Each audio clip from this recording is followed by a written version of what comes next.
നിലവിൽ ടണൽ ടീമിൽ നിന്നുമാണ് ഒരാൾ ക്യാപ്റ്റൻ ആവാൻ പോകുന്നത്. ഋഷി ആയിരിക്കും നെക്സ്റ്റ് വീക്കിലെ ക്യാപ്റ്റൻ. ക്യാപ്റ്റനെ തീരുമാനിക്കാം നെക്സ്റ്റ് വീക്കിലെ പവർ ടീം ആരൊക്കെയായിരിക്കണമെന്ന്. ഋഷിയും ടീമും ഇപ്പോൾ ഒരു ഉഗ്രൻ പ്ലാൻ ചെയ്യുന്നുണ്ട്.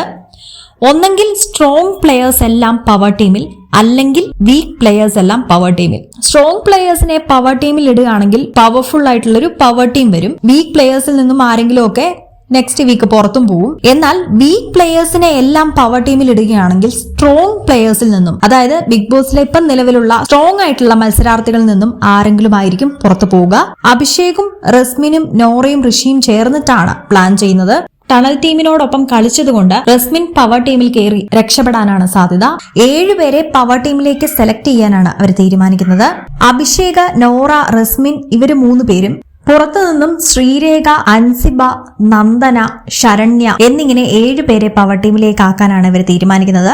പുറത്തു നിൽക്കുന്നവര് ഏകദേശം സ്ട്രോങ് പ്ലെയേഴ്സ് ആണ്.